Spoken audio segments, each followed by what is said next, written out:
nom du Père et du Fils et du Saint-Esprit. Amen. Seigneur notre Dieu, par l'illumination de l'Esprit Saint, tu as instruit le cœur de tes fidèles.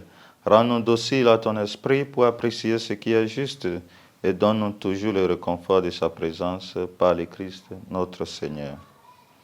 Évangile de Jésus-Christ selon Saint Jean. En ce temps-là, les Juifs se querellaient entre eux. Comment celui-là peut-il nous donner sa chair à manger?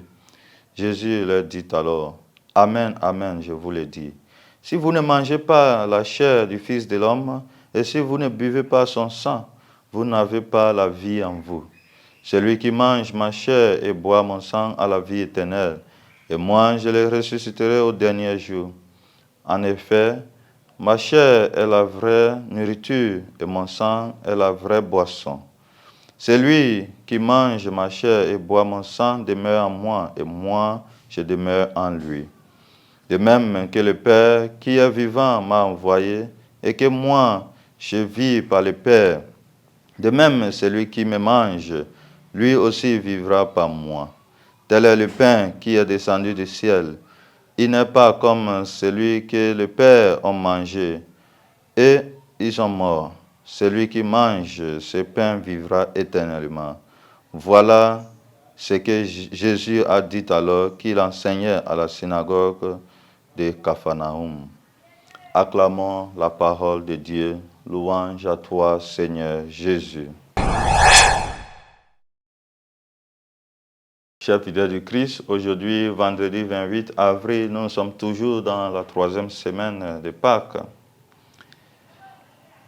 Non pas à nous, Seigneur, mais à ton nom donne la gloire.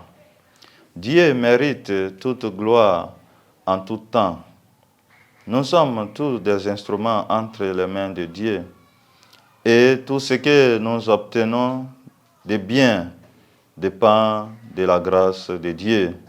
Cela implique de la gratitude et de la reconnaissance de notre part. Nous reconnaissons Dieu comme la source de la grâce et nous le remercions pour toutes ses bénédictions en tout temps.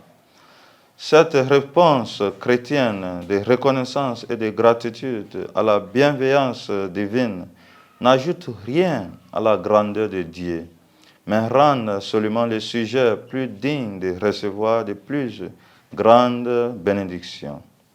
Mes chers fidèles du Christ, chez nous, on dit merci, c'est une autre manière de demander à la personne à qui vous dites merci de vous faire encore ce bien dont vous les remerciez. Donc, il est toujours bon de dire merci dès que nous recevons un bien de la part de quelqu'un. Donc, nous aussi, dans notre vie chrétienne, nous devons en tout temps remercier le Seigneur parce que tout ce que nous sommes, tout ce que nous vivons, c'est par la grâce de Dieu. Et dans sa sagesse divine, il sait ce qui est bon pour nous. Nous devrons donc toujours savoir que, quelle que soit notre situation, elle pourrait plus être pire sans la grâce de Dieu.